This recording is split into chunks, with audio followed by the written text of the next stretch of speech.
Mesdames, Messieurs, bonjour. Good morning.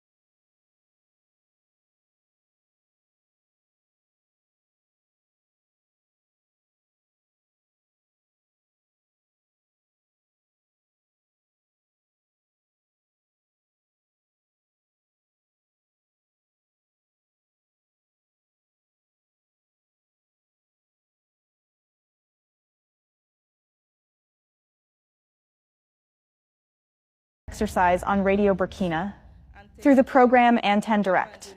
Before receiving the first set of questions from the listeners, Your Excellency, this is the first time that you have spoken directly to all the Burkinabe through the airwaves of Radio Burkina. How do you feel about sharing this moment of direct dialogue with the Burkinabe people? Merci beaucoup. Thank you very much. Good morning, dear parents, dear brothers and sisters, listeners of Radio Burkina. Thank you, madam, for this opportunity that has once again been given to us to be able to communicate directly with the people.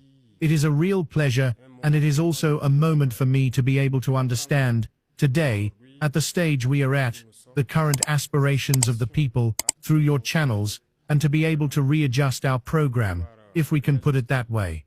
So I say it's a great time of pleasure, and thank you again for this opportunity. Merci, Monsieur le Président. Thank you, Mr. President, for those opening words.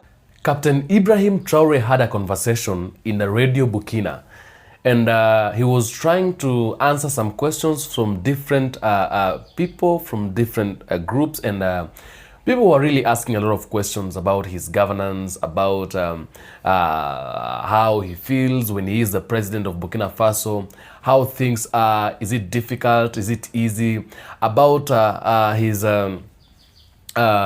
attempt assassinations, many questions, how he is doing things or the things he's putting in order to make sure that Burkina Faso is becoming the country that he is. He was even asked about the future of Burkina Faso, how he wants Burkina Faso to be. And I want you to take a look at this video. I want you to take a look at this conversation and how he answering these questions. Maybe you also have questions that you've ever wanted to ask Capt.Ibrahim Traore, or maybe you've had questions that you've never had, like the questions you wanted answers for them from Capt.Ibrahim Traore or from Burkina Faso, and you didn't know how you're gonna ask these questions, or you didn't know how you're going to get answers to these questions. Maybe one of the questions you had will be asked during this conversation. It was a 1-hour conversation that a lot of questions were asked, and Capt.Ibrahim Traore gave he gave confirmations of many things that were asked during this conversation. I want you to take a look at it. I want you to be keen, listen to Capt.Ibrahim Traore, our president, who is looking forward to revolute this country and to liberate the continent of Africa. Okay, because as we all know, Capt. Traore has tried so much to make sure that things are happening in the right way. He's tried so much to make sure the country and the continent of Burkina Faso, or the continent of Africa, becomes a continent that everybody wants, becomes a continent where there is love, peace, there is justice, where everybody lives peacefully and everybody lives happily. He wants us to be independent. He wants us not to be ruled, to be oppressed, to be discriminated, to be manipulated and to be bullied. He wants us to live peacefully, to live freely. This one has made many people, especially the imperialists, to really hate this man and to plot many assassinations towards him. They have tried to make everything, to put every struggle to make sure this man does not survive, or he does not come out successfully, or he does not win. Okay, and therefore many people have come behind him. Many people have decided we are going to fight and we are going to try and make sure that we are actually protecting this man. And that is what people have been doing all over the years since this man became the president of Burkina Faso. He has won the hearts of many people. People love him so much. People really want him to continue being there and to continue doing what he's doing every other time and every other moment. And that is why I'm saying that we must listen to him and we must actually follow what he says, because he has the goodwill to the people of Africa and to the continent of Africa. Now, let's listen to him. Let's listen to what he has to say, to the answers he's giving, and to the questions that will be asked during this conversation and during this interview. And then tell me what you think on the comment section after all of it. And then I'll do my best to make sure I read the comments and give a response where possible. I am the African Streamland, and I'm going to ask you to subscribe to this channel in case you've not been able to subscribe, and share the video if possible, comment, press the notification bell, be the first person to get every episode as it really comes in, and I'm gonna really do appreciate your efforts to do that. Thank you so much for tuning in. Thank you so much for always coming here. Let's watch the video before we do every other thing. We welcome Hervé Kabore, who will give us his first questions. Merci Chantal Nikema. Thank you, Chantal Nikema. Your Excellency, Mr. President, the first question comes from Sector 16 of Ouagadougou. Stefan Kire wants to know how you experienced the multiple attempts at destabilization with your assassination in mind. The second question is Mrs. Kone from Bobo Dioulasso. She wants to know what will happen to the plotters. And then, still in Bobo Dioulasso, it is Daniel Sanu who asks, has an arrest warrant been issued against the destabilizers and their accomplices? Eugène Kambire from Batié in Numbiel would like to know what really happened in Basalogu. This is also the question of Suleiman Owa Diarogo Akaya in the Center North, Salifou Sanu from Bobo Dioulasso. And then the last question is from Jean Ilbudo from Ouagadougou. He would like to have your reaction to the political orientation speech of the late Captain Thomas Sankara in the midst of the celebration of the National Days of Patriotic Commitment and Citizen Participation. How important is the DOP for you when we see that its content is still relevant? Thank you. Merci Hervé Kabore. Thank you, Hervé Kabore, for this first series of questions from the listeners. Mr. President, you have just heard the concerns of the listeners, which revolve around the desire for destabilization, and in particular with the attack on Basalogu. Listeners would like to know, how did you experience these situations? Avant de nous engager, Before embarking on this mission, I think that there are a number of risks that we must measure and accept to assume. And among these risks, there is the fact of not succeeding in the mission for which we had come. So, when we come, it's either it goes or it breaks. Thank God we were able to succeed in the mission to be able to imprint our vision of things on our country. After that, the other risk is to accept to give up everything. So, as a young person, you can't be there therefore at the top of the state, and maybe want to find myself under mango trees, eating suambala like the others. That is to say, to accept, to forget one's youth, to accept, to forget life, and to devote oneself entirely to one's country. One of the risks is this situation we are experiencing, destabilization. Because if you want to right the ship of such a country, inevitably, you are obliged to crack down, and by cracking down to straighten out, you create internal and external enemies. So we have to expect these situations of destabilization, assassination, and everything, because we have affected the interests of many people. So there is social inequality. There is corruption. There is poor management of public affairs. If we try to rectify all this, inevitably, we will affect the individual interests of certain people.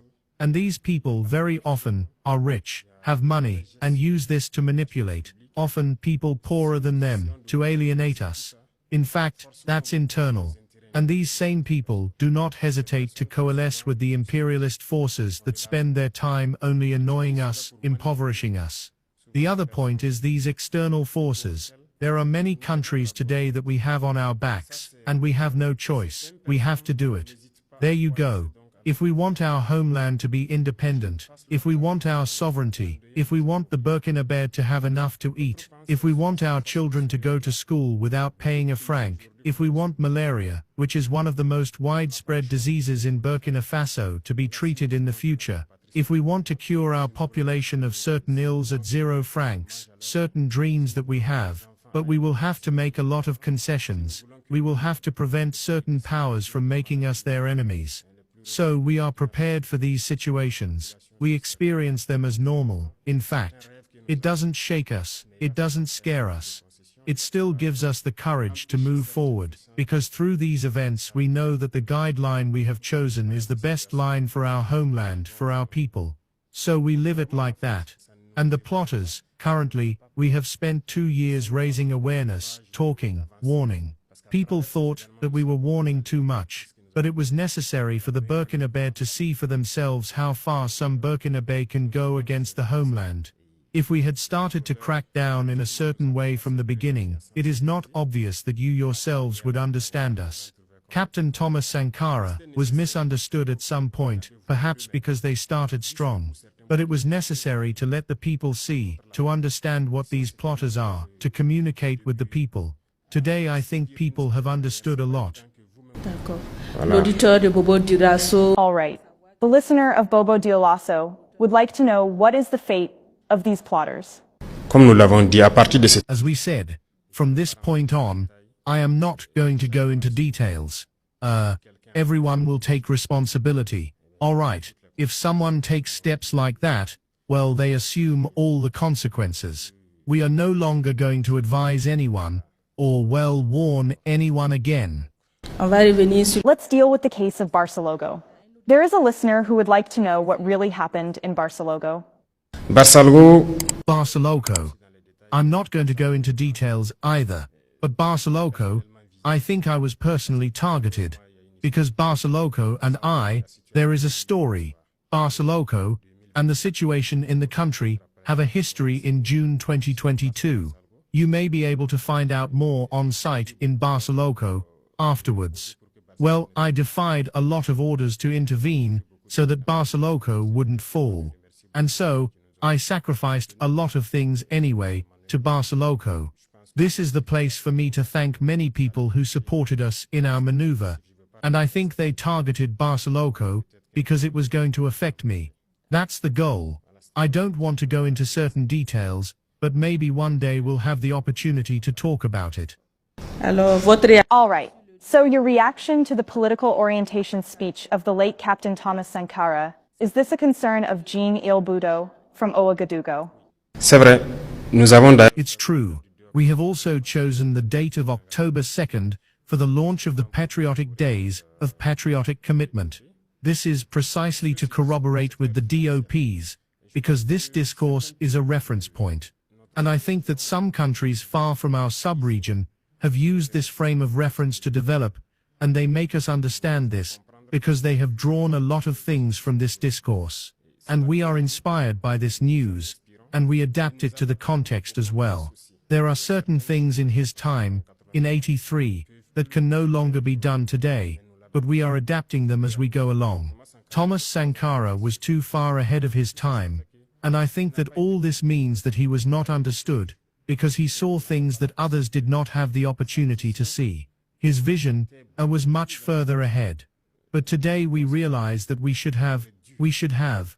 Every time, it's questions like this that we ask ourselves, shouldn't we have been? Shouldn't people have done it? But hey, it's already over. But I think it's a topical speech. It's the same vision for the total sovereignty of our country, and I think we have to follow this momentum. Je voudrais savoir... I would like to know, what is the morale of the troops standing against these attempts at destabilization? Je dirais que le moral des troupes... I would say that the morale of the troops is high, because committing to defend the homeland, you know, when you're a soldier, there's a natural state of mind that's there, within the environment, within the army. Getting up, grabbing your backpack, your weapon, and heading off to the front isn't something everyone can do. But generally, in a soldier's mind, when he leaves with pride. He knows what might happen, but he leaves with pride.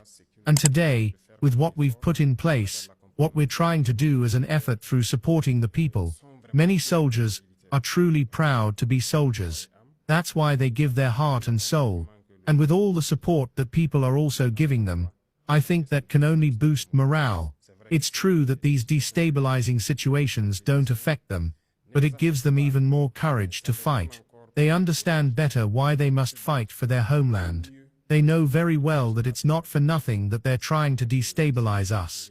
Even though we were able to change the situation in terms of equipment, recruitment and training, in a short period of time, if people continue to try to destabilize us, it gives the military more arguments to boost their morale and fight. Now, let us reflect together on what we have just heard. The president openly admitted that assassination attempts and destabilization plots were part of the journey he accepted. This was striking. Instead of appearing fearful, he called these threats normal. For him, the bigger mission, sovereignty, dignity, and the survival of Burkina Faso outweighs personal safety. The president was clear. Those who attempt to destabilize the state will face consequences. No more warnings, no more second chances. This marks a shift from dialogue and awareness raising toward firmer measures. His remarks about Basalogu suggest personal involvement in battles there in 2022. The targeting of that town, he believes, was meant to weaken him directly. He did not share details, but the emotion was clear. By invoking Captain Thomas Sankara, President Traore ties himself to a legacy of Pan-African sovereignty and radical independence. Sankara's 1983-87 leadership was cut short by assassination, but his message still inspires Africa. By aligning with this vision, Traore signals continuity of that unfinished dream. Perhaps the most reassuring part of the interview was his insistence that morale among troops is not only high, but strengthened by the people's support. In a country at war with terrorism, troop morale is the backbone of survival. This interview is not just about Burkina Faso. It reflects a wider struggle across Africa, the struggle for true sovereignty against foreign interference, the demand for better governance and accountability, and the need to fight corruption and inequality even when powerful forces resist change. When Captain Traore says, "We want malaria treated for free, we want children to attend school without paying a franc," he speaks not only for Burkinabe families but also for countless Africans who dream of government serving people, not elites. Ladies and gentlemen, this has been a special news presentation on Pulse of Africa. We brought you the translated RLB radio interview with President Capt.Ibrahim Traore, and we shared analysis on its meaning for Burkina Faso and Africa as a whole. Now, we want to hear from you. Do you believe Burkina Faso is on the right path towards sovereignty? Do you think Thomas Sankara's dream is alive in today's leadership?